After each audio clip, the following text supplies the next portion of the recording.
भाई फर्स्ट क्या होगा, मान लीजिए कोई भी क्वाड्रेटिक पॉलिनोमियल दे रखा है 6x² प्लस 17x प्लस में 5 दे रखा है, एक ही मेरा क्वाड्रेटिक पॉलिनोमियल है, ठीक है। अब इसमें स्प्लिटिंग द स्क्वायर मेथड से इसको हमें फैक्टराइज करना है।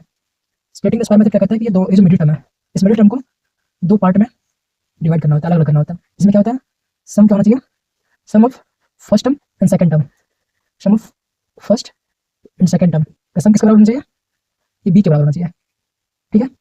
एंड और प्रोडक्ट करना चाहिए, फर्स्ट एंड प्रोडक्ट करना चाहिए, फर्स्ट एंड सेकंड का प्रोडक्ट करना चाहिए सी इंटू ए इंटू सी के बराबर होना चाहिए। इस तरह से इस मिडिल टर्म को स्प्लिट करना है दो पार्ट में, ताकि जो सम होना चाहिए फर्स्ट एंड सेकंड टर्म का वो बी के बराबर होना चाहिए और प्रोडक्ट इन दोनों के मल्टीप्लिकेशन के बराबर होना चाहिए। इस एग्जांपल में देखते हैं इसको कैसे स्प्लिट करते हैं। देखो इसको ये देते हैं 17 है, अब ये प्लस वाला कैसे, देखो 5 6 15, 5 6 30 आ रहा है हमारे पास।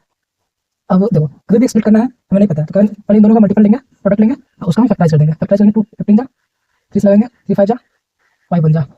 अब इसका जो प्राइम फैक्टर है अब इसी के पेयर में होगा, इसी में से ढूंढना है, दो टर्म ढूंढना है प्रोडक्ट वाले, जिसका सम 17 के बराबर होगा। देखो एक तो मैं ये ले लूँ 2 3 6 और 5 6 5 11 हो जाएगा, नहीं हो रहा है। अब ऐसे मैं लूँ तो 5 3 15, एक टर्म में 15 ले लूँ, दूसरा टर्म 2 ले लूँ और दोनों को प्लस में लूँ, दोनों को प्लस में लूँगा तो प्लस 17 भी हो जाएगा और 15 2 30, मल्टीप्लिकेशन भी प्लस 30 हो रहा है, मतलब मैच कर रहा है।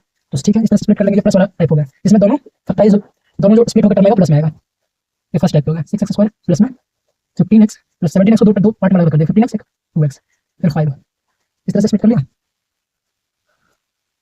कॉमन निकालने के लिए क्या करना, means that common 3x common ले लिया, मैं इसमें 3 बचा क्या 2x प्लस 3 5 15, यहाँ पे क्या बचा, तो 1 कॉमन लेते हैं इसमें, दोनों टर्म में से तो 2x प्लस 5, इस तरह से कॉमन लेना ताकि ये टर्म दोनों बराबर होना चाहिए।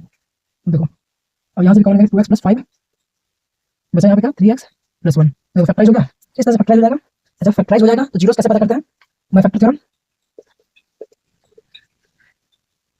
क्या था हमारे पास, कोई भी क्वाड्रेटिक इक्वेशन है, कोई भी इक्वेशन मतलब कोई भी क्वाड्रेटिक पॉलिनोमियल और जीरोस निकालना है ना, तो ये जो टर्म है हमारे पास 2x प्लस 5, इसको जीरो को पुट करेंगे, यहाँ से x की वैल्यू निकालेंगे 2x माइनस 5, x बराबर माइनस 5/2, तो ये जाएगा हमारे पास माइनस 5/2, ये हमारा जीरो जाएगा। तो ये फर्स्ट टाइप के हो जाएगा तुम्हारा, जिसमें मिडिल टर्म दो पार्ट में स्प्लिट होंगे, दोनों पार्ट का जाएगा प्लस वाला हो जाएगा, ठीक है। अब देख लेते हैं कि माइनस वाला कब होता है।